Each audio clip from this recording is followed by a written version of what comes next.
لە ناوبردنی تۆڕە تێرۆرکاریەکان لە عێراق سەقامگیرکردنی ڕەوشی ئەو وڵاتە بەهاناوەچوونی حکوومەتی عێراق و ڕێگەگرتن لەوەی دابڕمێ لەم چەند ساڵەی ڕابردوودا بووبوونە ئەرکێکی هەرە سەرەکی عێراقیەکان و کۆمەڵگەی نێونەتەوەیی. هەرمانەش وایان کرد پەیوەندیەکانی بەغداد لەگەڵ پایتەختە گرنگەکانی وڵاتانی جیهاندا بچنە قۆناغ و شێوازێکی تری دیپلۆماتی و بە تایبەتیش لەگەڵ ئەمریکادا.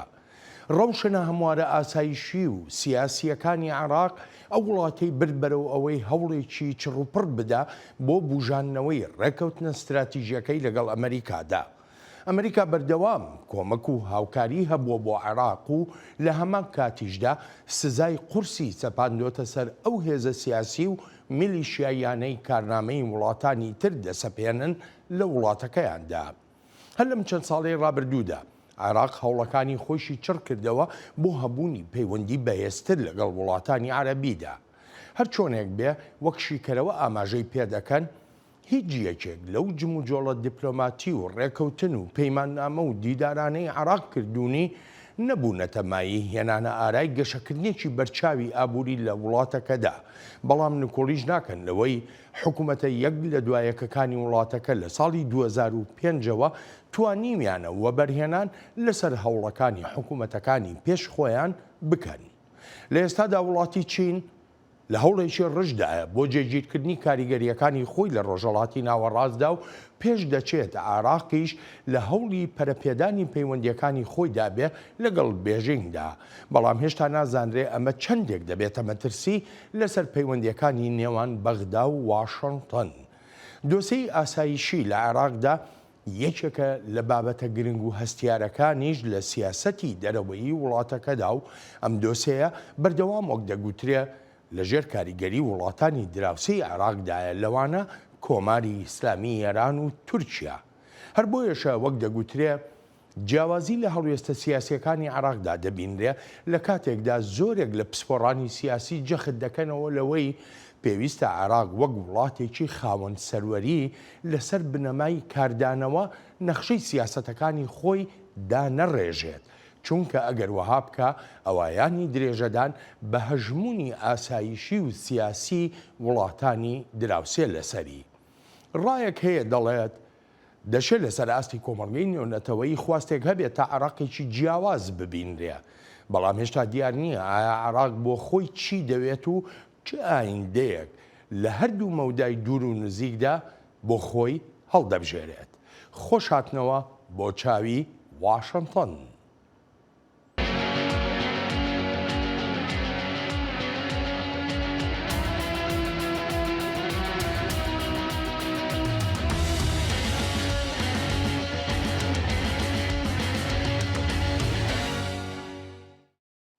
لە زۆر بۆنەدا واشنگتن جەخت دەکاتەوە لە گرنگی ئەو هاوبەشەی نێوان ئەمریکا و عێراق وە بە بەرژەوەندی گەلی هەردوو وڵاتیش ناودێری دەکا. لەگەڵەوەشدا کە هێزی سیاسی و هێزی میلیشیایی هەندژی ئەمریکا کار دەکەن لە عێراقدا، بەڵام واشنگتن بەردەوام لە هەوڵی تۆکمەکردنی ئەو ڕێکەوتنە استراتیژیەی نێوانیانە کە مۆریان کردووە. ئێمە هاوبەشێکی بەهێزمان هەیە لە نیوان ئەمریکا و عێراقدا لە چوارچوبەی ڕێکەوتنی استراتیژی نیوانماندا. پێکەوە کار دەکەین بۆ دڵنیابوون لە فراوانترکردنی ماودای کارە هاوبەشەکانمان و هەروەهاش فراوانکردنی پەیوەندیەکانمان بە پێی ئەو چوار شێوەیە. پێکەوە کار دەکەین بۆ بەهێزکردنی سەروەری عێراق و باری ئاسایش و سەقامگیری لە پێناو بەرژەوەندی گەلی عێراق و گەلی ئەمریکاشدا. هاوپەیمانەتی نێونەتەوەیی بە سەرکردایەتی ئەمریکا پشتیوانی و هاوکاریەکی گەورەی عێراقی کردووە بۆ لەناوبردنی تۆڕە تێرۆرکاریەکانی وەک داعش. لە ماوەی ڕابردوودا شاندێکی باڵای وەزارەتی بەرگری ئەو وڵاتە سەردانی ئەمریکای کرد و پەنتاگۆنیش نیگەرانیەکانی خۆی بەڕاشکاوی خستە بەردەم عێراقیەکان. عێراق یەکێکە لە هاوبەشەکانمان لە ناوچەکەدا. کاتێک باس دێتە سەر شکستبێهێنانی داعش، بەڵڵنیاییەوە ئێمە نیگەرانیەکانی خۆمان دەربڕیوە لەگەڵ وەزیری بەرگری عێراقدا. تیمی ئێمە لێرە لە واشنگتن لەگەڵ شاندی عێراقدا کۆبوونەوەی هەبووە و باسیش لەو نیگەرانیانە کراوە هاوکاتی بەردەوامبوونی ئەرکەکانمان بۆ لەناوبردنی داعش. جارێکی تریش دێڵێمەوە ئێمە متمانەمان هەیە کە عێراق وەک دەوڵەتێکی بەهێز و خاوەن سەروەری دەمێنێتەوە و دەشوانێت بەرەنگاری هەموو جۆرە تۆنڕەوی و تیرۆریزمێک ببێتەوە کە سەر هەڵدەدەن لەو وڵاتەدا. لەگەڵ هەموو ئەو هەوڵانەی دەدرێن بۆ ڕیشەکێشکردنی تێرۆریزم لە عێراقدا بەڵام هێشتا نەگەیشتوونەتە ئەو بەرەنجامەی بگوترێ تێرۆریستان هیچ جم و جۆڵێکیان نەماوە. لە ماوەی ڕابردوودا 3 سەربازی فەڕەنسایی لە عێراقدا کوژران و ئەمەش نیگەرانیەکی قوڵی لە ئەوروپادا دروست کرد. پرسە و مەخابنی خۆم دەردەبڕم بۆ فەڕەنسا پاش گیان لە دەستدانی 3 سەربازی فەڕەنسایی لە عێراق. ئەوان لە ئەرشی بەڕەنگاربوونەوەی تیرۆریزمدا بوون. ئەو سەربازانە لە ئەرشی پاراستنی ئاسایشی هەموواندا بوون کەوتنە بەرتەقەی دوژمن. پرسە و ماتەمینی خۆم بۆ فەڕەنسا و بۆ لەشکری فەڕەنسا ڕادەگەێنم. جارێکی دیکەش وابەستەی جیهانیانی خۆمان دووپات دەکەمەوە دژ بە تیرۆریزم و هەرگیز ئەم وابەستەیە ڕاناگیرێت. نەتەوە یەکگرتوەکانیش ئێستایشی لەگەڵدا بێت داوا دەکات پێویستە درێژە بدرێ بەو کارانەی دەکرێن و بەو هەوڵانەی دەدرێن بۆ لەناوبردنی تێرۆریزم لە عێراق و لە شوێنەکانی تری جیهانیشدا. با هەر هەمومان بەشدار بین لە بەرجەستەکردنی ئەو بەهایانەی ئاشتی و سنگ فراوانی قوربانیان وەک مارتن گریفیس و سکرتێری گشتی بۆ کاروباری مرۆیی و ڕێکخەری کاروباری باری نائاسایی ئاماژەیان پێکردووە ناتوانین ئەو قوربانیانەی دەستی تێرۆریزم بگەڕێنینەوە بەڵام دەتوانین بە شکۆدارکردنی یادەوەریەکانیان هەموو شتێک بکەین بۆ پشتیوانیکردنی ئەوانەی درێژە دەدەن بە کارەکانی قوربانیان. لەگەڵەوەشدا کە هێشتا مەترسیەکانی تێرۆریزم بنەبڕ نەکراون لە وڵاتە بەشەر ڕوێران بووەدا و بەشێکی کاربەدەستانی عێراقیش بە هەندێک لەسەرکردە لەشکریەکانیشەوە لەو بڕوایەدان پێویستە هێزی بیانی لە عێراقدا هەر هەبن بەهۆی ئەگەری ڕوودانی نەخوازراوەوە. بەڵام بەشێکی تریشیان پێیان وایە خاوەنی هێز و سەرچاوەیشن بۆ بەرەنگاربوونەوەی تێرۆریزم لە ناوچە جیاوازەکانی جیهاندا. عێراق ئامادەیە درێژە بە هەوڵەکان بدات لە سەرانسەری جیهاندا بۆ بەرەنگار بوونەوەی تێرۆریزم. هەروەها وابەستەی خۆمان نوێ دەکەینەوە بۆ پشتیوانیکردنی هەڕێ و شوێنێکی دەبنەمایەی هێورکردنەوەی مینەتەکانی قوربانیەکان. جەخت دەکەمەوە کە ئامادەی بەهێز عێراق بۆ بەرەنگاربوونەوەی تێرۆریزم لە سەرانسەری جیهاندا. پەیوەندیەکانی عێراق بە جیهانی دەرەوەی خۆی تەوەری سەرەکی چاوی واشنگتنی ئەم هەفتەیەیە. بەغدا لە ڕەوشێکدایە کە پێناچێت بتوانێت دەستبەرداری هاوبەشی و هاوکاریەکانی ئەمریکا بێت بە تایبەتیش کاتێک باس دێتە سەر شەڕی دژی تێرۆریزم یان پاراستنی سەروەریەکانی عێراق. تورکیا و ئێران بە بیانووی پاراستنی سنوورەکانی خۆیان و ڕێگەگرتن لە مەترسی ئاسایشیەکان بەردەوام بردومانی ناوچەکانی عێراقیان کردووە و بە تایبەتیش هی هەرێمی کوردستانی عێراق. لەگەڵ ئەو هەموو پێشێلکاریانەی بەرامبەر بە سەروەریەکانی عێراق دەکرێن و وەک شیکەرەوە دەڵێن ئەو وڵاتانی دراوسێشی نوکوڵی ناکەن لەوەی بۆ مەبەستی بازرگانی و پەرەپێدانی ئابووری پێویستیان بە عێراقە. بەڵام حکوومەتی نێوەندی و حکوومەتی هەرێمی کوردستانی عێراقیش نەیانتوانیوە هەنگاوێکی تۆکمە بنێن هەر هیچ نەبێ بۆ پاراستنی سەروەریەکانی خۆیان. ئەندرۆ ئەپستۆلۆ شارەزای کاروباری سیاسی ڕۆژهەڵاتی ناوەڕاست لە ڕێی سکایپەوە لەگەڵ چاوی واشنگتنە. بەڕێز ئەپستۆلۆ نووسەر و شیکەرەوەی سیاسیە بۆ ژمارە لە نێوەندەکانی تایبەتن بە داڕەشتنی سیاسی و دانانی استراتیژیەت.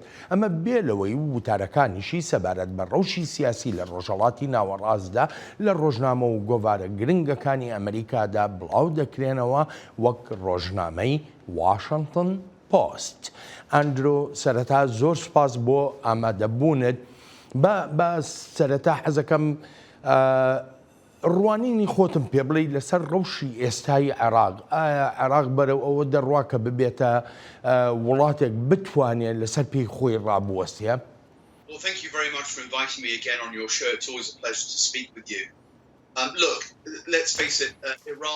جارشتری سپاس بۆ بانگەشتەکەت بۆ ئەم بەرنامەیە و خۆشحاڵم بە میوانداریەکەت. با سەرەتا لەوێوە دەست پێ بکەم کە عێراق لە ئیستادا وەک ئەرچێکی سەرەکی ئەمریکا لێی ناڕوانرێت بەڵکو شکستهێنان بە رووسیا لە ئۆکراین بۆتە ئەرچی سەرەکی ئەمریکا و عێراق لە پلەبەندی دووهەمدایە. ئەوەی ئەمریکا و زۆربەی خەڵکیش دانەوێت بریتیە لە عێراقەکی سەقامگیر. چاوەڕانی ئەوەش ناکرێت ببێتە وڵاتێکی لە 100% دموکراتی چونکە هێشتا ئەوە پرۆسەیەکی درێژخایەنە هەر بۆیەشە ئەمریکا شەڕ و لە ناوبردننی داعش بە پلەی یەکەم دادەنێت جا ئەمە ڕوانینی منە کە عێراق ببێتە وڵاتێکی ئارام و سەقامگیر درێژە بدرێت بە شەڕی دژی داعش و دەشزانین ئەم شەڕی دژی داعش هەر تەنها کارێکی لەشکریانە نییە بەڵکو ڕەهەندی سیاسی و ڕۆلی سیاسیش کاریگەری خۆیانیان هەیە وەگوتم ئەرکە سەرەکیەکە لە ئیستادا بۆ ئەمریکا عێراق نییە بەڵام ئەمریکا و کۆمەلگای نێونەتەوەیش پشتیوانی سیاسیانەی عێراق دەکەن لەسەر شانۆی نێونەتەوەیی جا گرنگترین بابەت لێرەدا وەک ئەوەی دەیزانین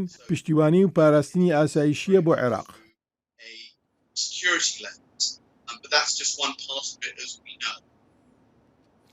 ئەندرۆ ئەو سەقامگیری و پارێزراوی کە باسیەکەی چەندێک پێویستی بەبوونی ئەمریکا بوونێکی ڕاستەقینەی ئەمریکا لە عێراقدا.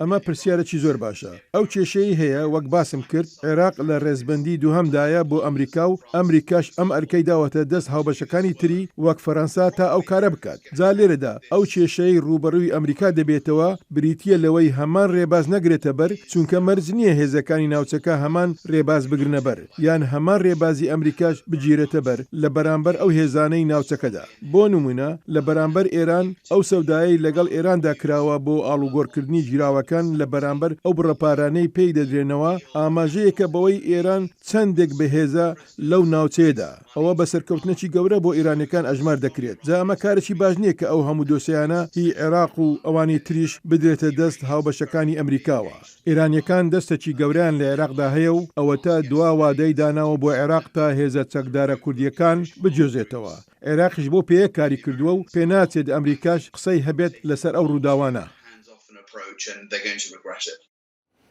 ئەندرۆ ئەمە سەبارەت بە عراقی ببوورە سەبارەت بە ئەمریکا کە باسی دەکەیت و ئەو ئەرکەی کە لەسەر ئەمریکا بۆ سەقامگیری و بۆ پارێزراوی عێراق ئەی عراقیەکان خۆیان چه جۆرە بەرپرسیارەتێکیان لەسرە دەکرێت عراقیەکان بەردەوام لۆمەی وڵاتانی تر بکەن بەبێ ئەوەی خۆیان هیچ بەرپرسیارەتێکیان لە ئەستۆ بێ. جا هەر بەڕاستی وهایە و حکوومەت هەرگیز بەرپرسیارەتەکان لە ئەستۆی خۆی نانێت و لۆمەی خەڵکیتر دەکات دەزانی بەڵێن کێشەی عێراق ئەوەیە کە ڕوانینێکی هاوبەشی نییە لەسەر ئەوەی ئایا عێراق چییە یا چۆنە ڕوانینێکی هاوبەش نییە لەسەر خواستەکان بۆ عێراق جا ئەم کێشە ڕاستەقینەیە بەردەوامە لە وڵاتەدا و لە هەرێمی کوردستانیش بە هەمان شێوەیە ئەمەی باسی دەکەم هەر لە ناو عێراقدا نییە وڵاتانی دەوروبەریش بەرامبەر بە عێراق هەر ئەوهان جا با نمونەیەکت بدەمێ هەموو باس لە هەبوونی هەرێمی کوردستان دەکەن بەڵام هیچیان نانەوێت ئەو هەرێمە بەهێز بێت تەنها لەو کاتانەدا نەبێت کە لە بەرژەوەندی سیاسی خۆیانە تورکیا دەیەوێت هەرێمی کوردستان بەهێز بێت تەنها بۆ دژایەتیکردنی پەکەکە نەک بۆ هیچ شتێکی تر ئێرانیش دەیەوێت هەرێمی کوردستان بەهێز بێت بۆ دژایەتیکردنی هێزە کوردیەکانی ئێران نەک بۆ هیچ شتێکی تر بەغدا دەیەوێت هەرێمی کوردستان بەهێز بێت لە کاتێکدا هاوکاری بەغدا دەبێت نەک بۆ شتێک یان مەبەستێکی تر جا زۆر کەسیش هەن لە عێراقدا نایانەوێت بەغدا بەهێز بێت بە تایبەتی کاتێک باس و کێشەکە دێتە سەر پارێزگایەکی دیارکرا و لە وڵاتەکەدا مەخابن سەقامگیری و هاوڕایی لە عێراقدا بەستراونەتەوە بە بابەتە سیاسیەکانەوە و پێم وایە کاتێکی زۆری دەوێت تا عێراقیەکان بگەنە لە بەردانواندنی سیاسی و دروستکردنی هاوڕایی سیاسی ئەمە ئەگەر بیگەنێ بەڕای تو ئەو قەیرانە ناوخۆیانەی کە لە عێراقدا هەن ئەو کێشە و گرفتە سیاسیەکان بە تایبەتی بۆ نمونە لە نێوان هەرێمی کوردستانی عێراق و بەغدادا ئەمە چەند کاریگەری دەبێت بەسەر ئایندەی عێراقەوە ئایا عێراق هەر ئاوا وەکو دەوڵەتێکی بەبێت توانایی بەبێ هێز ئەمێنێتەوە یان چۆن دەبێ بەڕای تۆ؟ ئەمە پرسیارێکی باشە و خاڵە سەرەکیەکە لێرەدا ئەوەیە دوو بنیادی لاوازت هەن حکوومەتی عێراق لاوازە و هەروە حکوومەتی هەرێمیش لاوازە تەنها جیاوازیەکە لەوەدایە کە حکوومەتی عێراق حکوومەتی نێوەندیە لە وڵاتەکەدا و پشتیوانی نێونەتەوەیی هەیە و ئەمەش وەهای کردووە باڵادەستی هەبێت بەسەر هەرێمی کوردستانەوە لەم ماوەیەی ڕابردوودا ئەومان بینی لەو دۆسەی نەوتەی دادگاییەکی ناوبژی لە پاریس بڕیاری دا و هەرێمی کوردستان ئەو بابەتە یاساییە دۆڕان لە بەرامبەر عێراقدا. وەک دەزانین تورکیا داوای پێداچوونەوەی کردووە بە بڕیارەکەدا و وتیوێژش دەکرێت لەسەری. ئەم دۆسەیە ئاماژەیە کە هەردووچیان لاوازن لە کاتێکدا حکوومەتی نێوەندی دەخوازێت هێز و دەسەڵاتی هەبێت و کوردیش دەزانێت بەخواستی خۆی نەبۆتە بەشێک لە عێراق. دەشبێت بڵێم کێشەکان هەرتەنها لە نێو هەولێر و بەغدادا سنووردار نین. کێشەی گەورە هەن لە نێوان لایەنە جۆراوجۆرەکانی وڵاتەکەدا وەک ئەوەی لە ناو ماڵی شیعەکاندا هەیە و ئەوە بۆ چەندان ساڵە ئەو کێشانە درێژیان هەیە. هەموو لە بیرمانە دەوترا عێراق وڵاتێکی فدراڵیە. لە کاتێکدا بوونی عێراق بە وڵاتێکی فدراڵی پێویستی بە سەروەری یاسا هەیە، پێویست بە سیستەمێکی بەهێزی دیموکراتی هەیە. بەڵام لە بری ئەمانە خەڵکی خاوەندە سەڵات و هێزت هەن کە دەسەڵاتدارێتی و فەرمانڕەوایەتی دەکەن. ئەمە میراتەکە ماوەتەوە. لێرەدا نابێت گوێ بدەینە گوتاری وتەبێژەکان و چونکە ئەوەی بەلای کۆمەلگای نێونەتەوەیەوە گرنگە ئەوەیە عێراق سەقام گیر بێت. بەرەنگاری تیرۆریزم دەبێتەوە، دابەش نابێت، نەوت بەردەوام دەڕوات. ژمارەی بێشماری ئاوارەبوونت نییە. ئیدی ئەمانە بەلای زۆر کەسەوە لە کۆمەلگای نێونەتەوەییدا بەسەرکەوتن ئەژمار دەکرێت. ئەنجرۆ لەسەر پرسی سەروەریەکانی عێراق من دەگەڕێمەوە بۆلات دەچینە بەشی دووەمی بەرنامەکەمان. کۆماری ئیسلامی ئێران لەگەڵ ئەوەی بە گەورەترین وڵاتی پشتیوان و سەرپەرشتکاری تێرۆریزم دادەنرێت لە جیهاندا، بەڵام لایەنە ئۆپۆزیسیۆنەکانی وڵاتەکە بە تێرۆریزم ناودێر دەکات و کارتەکانی خۆی بەکاردێنێ بۆ فشارخستنە سەر عێراق تا ئەو ڕێکخراوانەی نەیاری ئێرانن چەک بکرێن و لە ناوچە سنووریەکانی نێوان هەردوو وڵاتدا دوور بخرێنەوە. زانیاری زۆر باشمان لە وەزیری دەرەوەی عێراق وەرگرتووە سەبارە بە دوورخستنەوەی ڕێکخراوە تۆرۆریستەکان لە ناوچە نزیکەکانی سنووری کۆماری ئیسلامی ئێراندا. گواستنەوەیان بۆ ناوچە دوورەکان لە ناو هەرێمی کوردستانی کۆماری عێراقدا. هەروەهاش لە چەککردنی ئەو ڕێکخراوانە و جێبەجێکردنیکی تەواوەتی ئەو ڕێکەوتنە ئاسایشیەی لە نێوان هەردوو وڵاتدا کراوە. هەنگاوەکانی داهاتوو جێبەجێکردنی تەواوەتی بەندەکانیەتی بە پێچوارچێوەی ڕێکەوتنەکە. عێراقیەکان داوای درێژەدان دەکەن بە دیالۆگ لەگەڵ ئێرانیەکاندا لەسەر هەمان بابەت و هەوڵیش دەدەن تا پەیوەندیەکان و ئەگەر و نەگەری جێبەجێکردنی داواکانی ئێرانیەکان نەخرێنە یەک تای تەرازووەوە و نشکرێن بە چەنگی مەحەک بۆ ئایندەی دۆستایەتیەکان. ئەو بابەتی دەمەوێت زەختی لێ بکەمەوە ئەوەیە کە پەیوەندی نێوان هەردوو وڵات لە ئاستێکی باشدایە و هیواداریشین ئەگەر کێشەیەکە بێت یان هەندێک بابەت هەبن ئەوە لە ڕێی دیالۆگ و دانوستاندنەوە چارەسەر بکرێت. ئەوە کارێکی لۆژیکی نییە پەیوەندی نێوان ئەم دوو وڵاتە لە ئاستێکی زۆر باشدا بێت، بەڵام هەندێک جار وەک دەبینین سەروەری عێراق و هەرێمی کوردستانی عێراقیش بەهۆی بردومان و هێرشی لەشکریەوە دەکەونە بەر مەترسیەوە.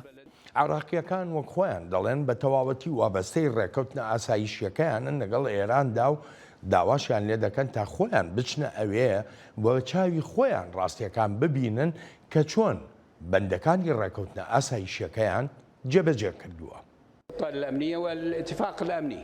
ئێمە وابەستە بووین بە پلانەکان و هەروەهاش بە ڕێکەوتنە ئاسایشیەکەی نێوان هەردوو وڵاتەوە. جێبەجێکردنی ئەو پلانە و بەندەکانی ڕێکەوتنەکەشمان دەستیان پێ کردووە. داوا لە میدیاکانی ئێران دەکەم سەردانی هەرێمی کوردستان و هەولێر بکەن و بە هاوکاری حکوومەتی هەرێمی کوردستان خۆتان بە چاوی خۆتان ببینن، جێبەجێکردنی ڕێکەوتنە ئاسایشەکە ببین و هەروەهاش وابەستەی ئێمەش ببینن بەو ڕێکەوتنەوە. ئەندرۆ وەک خۆشە دەزانی مشتومڕێکی ئێژگار زۆر هەیە نەکرد لە عێراقدا، بەڵکو لە تەواوی ناوچەکەدا سەبارەت بە ڕۆڵی ئەمریکا هەروەها ڕۆڵی کۆماری ئیسلامی ئێران لە عێراقدا. منەمێ لە تۆ پرسم ڕۆڵی کامیان زیاترە، ئەمریکا یا عێراق یا ئێران؟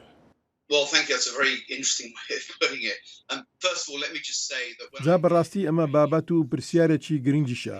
با سەرەتا بەوە دەست پێ بکەم کاتێک کاربەدەستێکی ئێرانی دەبینم و سەرزەنیشتی تیرۆریزم دەکات، من دڵنیا نیم لەوەی باسی چی دەکات، چونکە ئێران خۆی لە ڕۆژهەڵاتی ناوەڕاستدا سەرپەرشتکاری تیرۆریزمە و خاوەنی تۆمارێکی ڕەشیشە لە بواری تیرۆریزمدا و چەچیشان بۆ دابین دەکات. ئەوە تا خەڵکی بێتاوان بە بارمتە دەگرێت تا پارەی لێ دەست بکەوێت. هەر بۆیە ئێران لەو پێگەیە شێدا نییە لاەن و خەڵک تومەتبار بکات جا با بێمەوە سەر پرسیارەکەت ئێران زۆر دەمێکە و ساڵانێکە دەسوەردان و کاریگەریەکانشی لە عێراقدا هەن لە بەرامبەریشدا جۆرێک لە پاشەکشەی ئەمریکاش دەبینین لە عێراقدا و لە ڕێزبەندی پلەیەکی ئەرکەکانی لێی ناڕوانرێت و ئەمەش دەرفەتە بۆ ئێران وەک ئەوەی دەبینین دەرفەتە تا فشاری قورس بخاتە سەر حکوومەتی نێوەندی و حکوومەتی هەرێمی کوردستانیش ئەلبەت ئەمە بێ لەو پێشێلکاری گەورانەی دەیکات لە وابەستەیەکانیدا سەبارەت بە بەرنامە ناوچەکەی ئەم جۆرە پاشەکشەیەی ئەمریکا ڕێگەی شەمەندەفەرەکەی بۆ ئێران کردوتەوە کە پێم وایە لە مەودای درێژخایاندا پەشیمان بوونەوەی ئەمریکای بە دووادادێت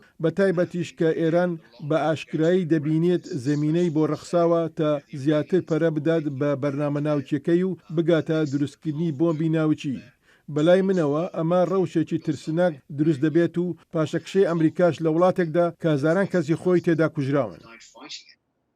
باشە ئەنجۆ بەڕای تۆ هیچ ڕێگەیەکەیە کە عراقیەکان بتوانن خۆیان دەرباسکەن لەو دەستێوەردانانەی کۆماری ئیسلامی ئێران لە کاروباری ناوخۆی عراقدا دەیکا یا خۆیان دەرباسکەن لەو کاریگەریانەی کە ئێرانیەکان دەسەڵات لە ئێراندا هەیەی بەسەر عێراقەوە یاخوو بەسەر بڕیاردانی عێراقەوە ئەگەر هەیانە بۆچی تا ئێستا ئەو هەوڵانە نەدراون؟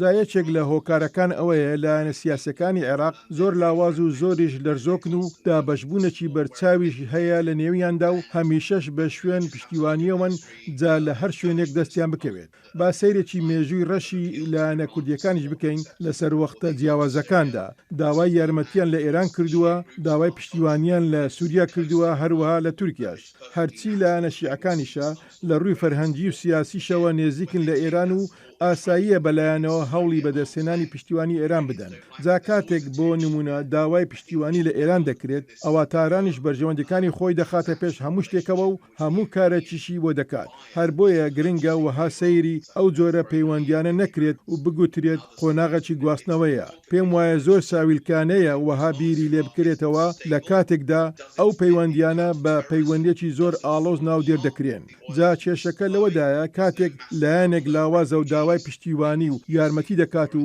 وڵاتێکیش پارە دەدات بەو لایەنە ئەوە لای خەڵک وها دەکەوێتەوە کە ئەو وڵاتە پشتیوانە بەڵام لە ڕاستیدا ئەوەی دەیکات بریتیە لە کڕین و فرۆشتن کێشەی بنەڕەتی هەن لە ناو سیاسەکانی کورد و عەرەب و ئەوانە تریشدا چونکە کاتێک باس دێتە سەر نیشتیمان و دەوڵەتداری ئەوە ئەو لایەنە سیاسیانە بە خێرایی پشتیوانی دەرەکی وەردەگرن و ڕێگەشت بە دەستێوەردانی دەرەکیش دەدەن جا لە بیرمان نەچێت کە فاکتەری ناوخۆی عێراقیش خۆی زەمینەی بۆ دەسوەردانی دەرەکی ڕەخساندووە ئەوەی ئێستا لە عێراق و هەروەها لە هەرێمی کوردستانی عێراقیش دەیبینین بەڵگەن ئەندرۆ لە ئێستادا کام بەرنامەیە تۆمارەکەین هەواڵی ئەوە بڵاوبۆتەوە بەشێکی زۆری بارەگاکانی لایەنە ئۆپۆزیسیۆنەکانی کوردی ئێران گواستراونەتەوە بۆ ناوچەکانی زۆر دوور لە سنوورەوە بە هەمان شێوە هەندێکیشیان وەکو هەواڵەکان دەڵێن تەنانەت چەکیش کراون عێراق هیچ بژارەیەکی لە بەردەستا بوو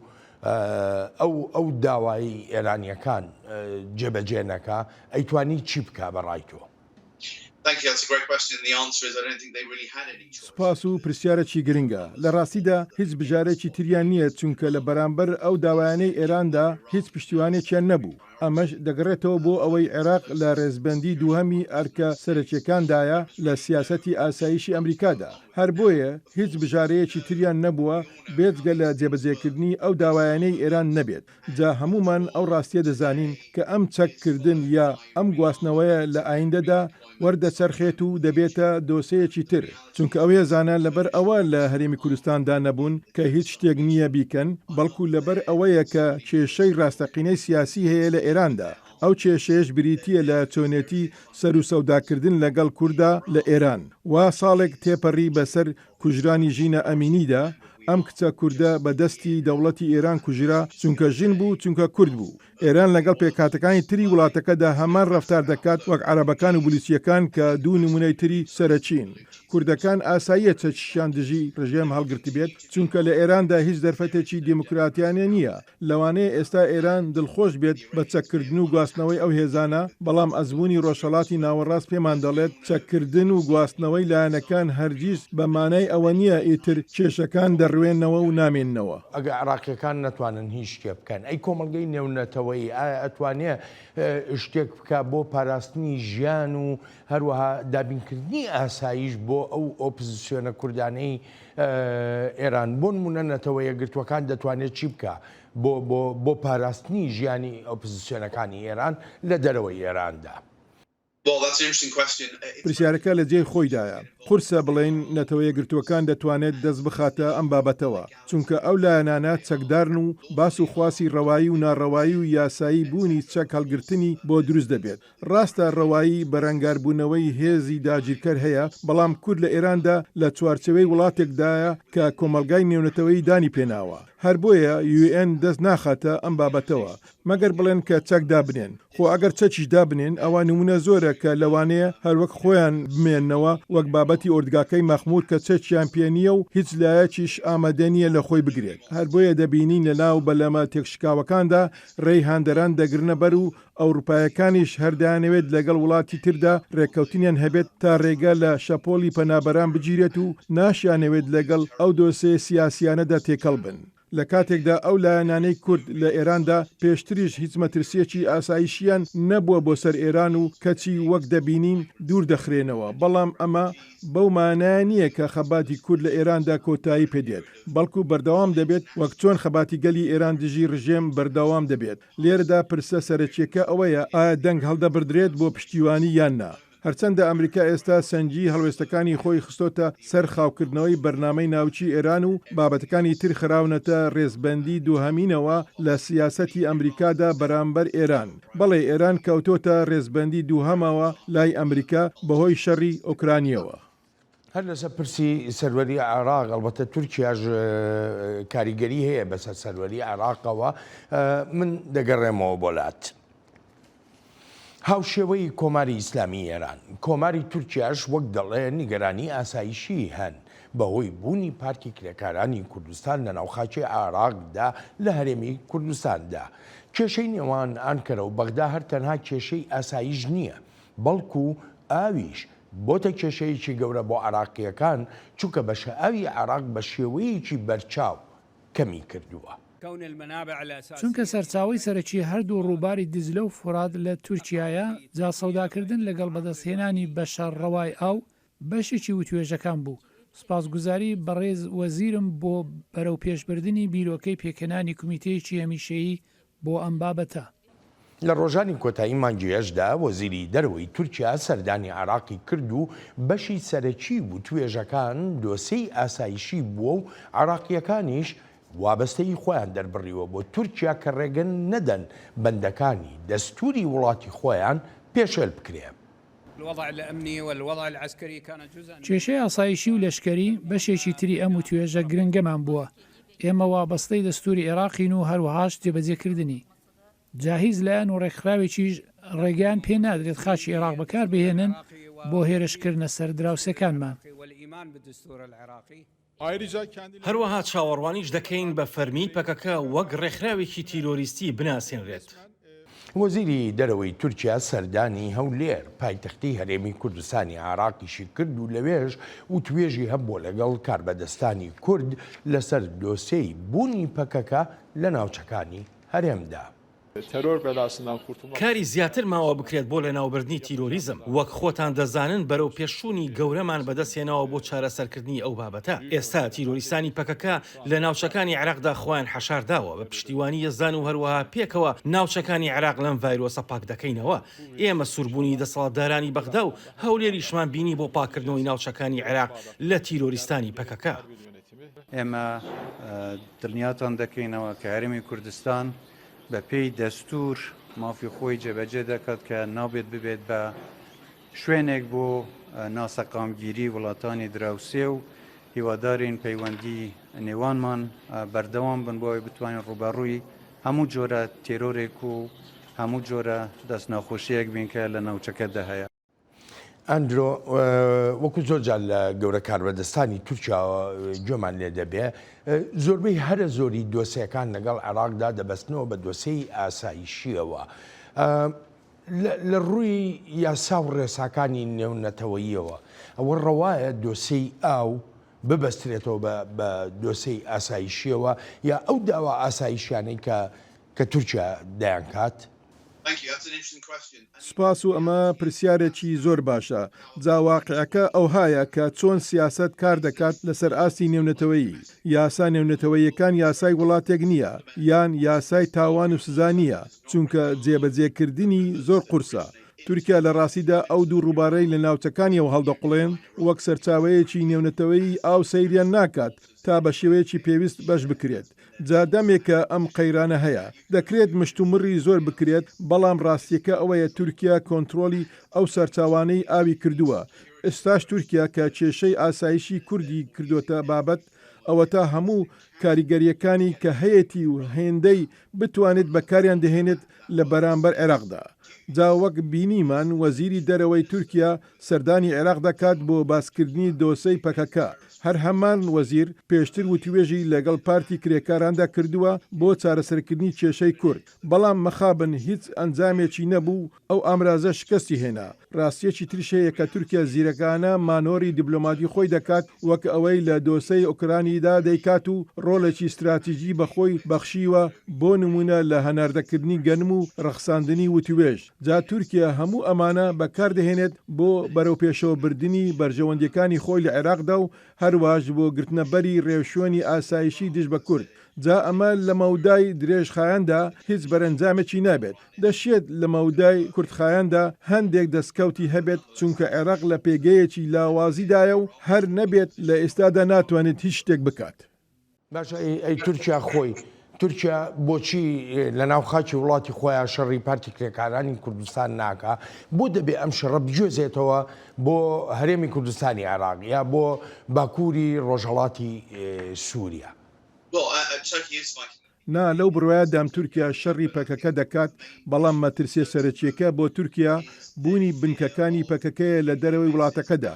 ئەلبەت ئەمە لەسەر ئەو بنەمایەی تورکەکان وهایان داناوە دەتوانن لە ناوەوە کۆنتترۆلی ئەو کێشەیە بکەن. بەڵام بوونی بنکەکانی پەکەکە لە دەرەوە مایەی نیگرانی و ترسێکی زۆری تورکایە هەر بۆیەشە بەردەوام هێرشەکانیان دەکەن. بێگومان ئەمەش ئەمریکا و ئەوروپایەکانیشی خستۆتە ڕەوشێکی قورسەوە چونکە لایەنەکانی هاوسۆز و لایەنگری پەکەکە وەک یەپەگە و هێزەکانی سووریای دموکرات و لایەنەکانی تریش ڕۆڵێکی ئێزگار گەورەیان بینی لە شکست پێهێنانی داعشدا. هەزاران کەس لەو لایەنانە لە بەرەکانی پێشەوەی شەڕی دژی داعشدا لەگەڵ ئەمریکایی و بەریتانیایی و فەڕەنساییدا کوژران. ڕاستە داعش بە تەواوەتی شکستی پێ نەهێنراوە و هەر ئەوانەش نین کە لە کامپی ئەلهۆڵدان. ئەوەتە وەک بینیمان هەر لەم ماوەیەدا ژمارەیەک سەربازی فەڕەنسیان کوشتووە لە عێراقدا. جا لێدانی یەپەگە و هەسەدا ڕێک پێچەوانەی ئەوەیە کە ڕۆژئاوا دەیخوازێت چونکە پێویستی بەو هێزانەیە بۆ بەرەنگاربوونەوەی تیرۆریزم.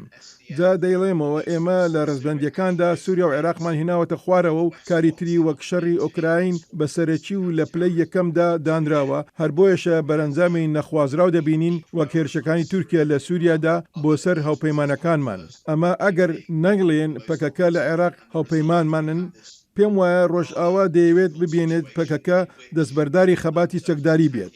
هەرچەندە بڕوا ناکەم بەم زوانە کارێکی لەو شێوەیە بکرێت. ئیتر ئەمەش دەڕوات بەرەو کێشەی درێژخایەن لە پەیوەندەکانی نێوان ئەمریکا و تورکیادا کە لە ئێستادا بە شێوەیەکی بەرچاو گۆڕانی بەسەردا هاتووە. لە ڕاستیشدا تورکیا بیرێکی زۆری کردوتەوە لە گۆڕینی شێوازی پەیوەندەکانی لەگەڵ ئەمریکادا و کاری لەسەر ڕێبازی نوێی سیاسی کردووە. کێشەکەش لەوەدایە هێشتا ئەمریکا تورکیا وەک هاوپەیمانێکی ناتۆ دەبێنێت لە کاتێکدا ئانکەرە ڕێبازێکی جیاوازی سیاسیانەی هەیە و ناشیەوێت هەرتەنها وەک ئەندامێکی ناتۆ سەر و سەودای لەگەڵدا بکرێت. ئەندرۆ دابەشبوونێک هەیە لە عێراقا لە سووریایە و تەنانەت لە ناوچەکەشدا سەبارەت بەو هێرشانی کە تورکیا دەیانکات. بەشێکیان دەڵێن تەنها بۆ دژایەتیکردنی پەکەکەیە و بەرەنگاربوونەوەی پەکەکەیە. بەڵام بەشێکی تریان ئەڵێن نەخێر. چەندێک ئەم هێرشانە دژی پەکەکەیە ئەوەندەش دژی ئەزمونونەکانی کووردە لە هەرێمی کوردستانی عێراق هەروەها لە باکووری ڕۆژهەڵاتی سووریادا. لای تۆ کامیانە؟ لە ڕاستیدا هەردووچیانە، چونکە هێرشەکان لە عێراقدا بۆ سەر ئەو کەسانەیە کە سەر بە پێکەکان و لە سووریاشدا بۆ سەر یەپەگە و هەسەدەیە کە هاوپەیمانی ئەمریکان لە شەڕی دژی داعشدا و هێشتاش لەگەڵ ئەمریکادا کار دەکەن. وەک ئاماژەشم پێکرد، نیگرانی و ترسە سەرەکیەکەی تورکەکان ئەوەیە نایانەوێت ئەو هێزانە بنکەیان بمینێت لە دەرەوە. ئەمە بێ لەوەی هیچ لایەنێک نایەوێت ئەزمونێکی بەهێزی کورد هەبێت لە عێراقدا. لە بیرمە نەچێت کورد لە عێراقدا بۆتە دیفاکتۆ و ئەگەر لە بیریشمان بێت بەڕێز بیرێمەریش دانی نابە و دیفاکتۆیەدا دوای شەڕەکەی ساڵی 2003 و باسی لەوە کرد کە تەنانەت سەدام حوسێن دانی نابوو بە مافی ئۆتۆنۆمی بۆ کورد. جا ڕاستیەکی تریش هەیە کە سیاسیەکانی کورد هەرچێکیان لە توانادایە دەیکەن تا ئەو قەوارەی خۆیان لاواز بکەن لە پەیوەندی بە باکووری ڕۆژهەڵاتی سووریاوە کە بە ڕۆژئاوا ناودێر دەکرێت. پێم وایە بێجگە لە هێرشەکانی ئەمریکا بۆ بەرەنگاربوونەوەی تیرۆریزم هیچ هێرشێکی تر ڕەوایی هەبێت و بێجگە لەوەش ئەو قەوارەیەی لەوێ هەیە لەوانەیە لە چەند ساڵی داهاتوودا ڕوبەڕووی کێشەی تریش ببێتەوە. من دەگەڕێمەوە وڵات دەچینە دوابەشی بەرنامەکەمان. نەوت سەرچاوی سەرەکی ئابووری عێراق و زۆرێک لە کۆمپانیاکان بۆ بەرهێنان و بەرهەمێنانی نەوت ڕوو لەو وڵاتە دەکەن و بەشێکی کەرەوەش دەڵێن وڵاتی چین لەگەڵ هەروە دێ و زۆربوونی کاریگەریەکانی لە ڕۆژهەڵاتی ناوەڕاستدا چاوێکی زۆریشی بڕیوەتە نەوت لە عێراقدا. هیوادارین بتوانین پشتیوان بین بۆ بازاری عێراق و هەروەها سەنگی بخێنە سەر ناوچەکانی باکوور و باشووری عێراق. جا هیوادارین هاوکاریەکی گەورەمان هەبێت لەگەڵ کۆمپانیای نەوتی عێراق و کۆمپانیەکانی تریشدا، چونکە بازاری عێراق زۆر گرنگە و دەشتوانین لە ئایندەشدا پشتیوانی ئەم بازارە بین. عێراقیەکانیش وەک خۆیان دەڵێن هەموو جۆرە کار ئاسانیەک دەکەن بۆ ڕاکێشانی کۆمپانیەکان و برەودان بە پیشەسازی نەوت و گەرمکردنی زیاتری بازاڕی ئەو پیشەسازیەی سەرچاوەی سەرەکی داهاتی وڵاتی عێراقە. وەزارەتی نەوت هاوکاری هەموو کۆمپانیەکان دەکات تا ئەم جۆرە سەردانانە سەرکەوتوانە بکرێت، هەڵبەتە لە ڕێی کار ئاسانیەوە لە هەموو ڕێوشۆنە پێویستەکاندا بۆ کارکردنی ئەم کۆمپانیانە لە پارێزگاکانی عێراقدا، بۆ نمونە وەک کۆنتراکتکردن یان گەڕان بە دوای نەوتدا. بۆ نزیکەی 12 ساڵە لە عێراق کار دەکەین. لە ساڵی 2012ەوە دەستمان بە یەکەم پرۆژەی خۆمان کردووە و لەو کاتەوە لە عێراقین. عێراق وڵاتی دووهەممانە، ڕەوشی ئاسایشیش لەسەر و زۆر باشەوەیە. ئەندرۆ بۆ خۆ دەزانی وڵاتی چین گەڕاوەتەوە ناوچەی ڕۆژهەڵاتی ناوەڕاست بە تایبەتی لەگەڵ عەرەبستانی سعودیەوە لەگەڵ کۆماری ئیسلامی ئێراندا. ئایا وڵاتی چین دەبێتە ئەڵتەرناتیڤێک بۆ عێراقیەکان لە بری ئەمریکا؟ لە ڕووی ئاسایشیەوە ناو پرسێکی گرنگیشە، چونکە چینیەکان نانەوێت ژیانی خەڵکی خۆیان بخەنە مەترسیەوە هاوشێوەی ئەمریکایەکان دەیکەن. استراتیژی وڵاتی چین مایەی سەرنجە و دەیەوێت خەڵکی تر هەڵە بکەن و خۆی سوودی لێوەربگرێت. وها سەیری هێرشی سەر عێراقیان دەکرد کە هەڵەیە، بەڵام سوودی لێوەردەگرن.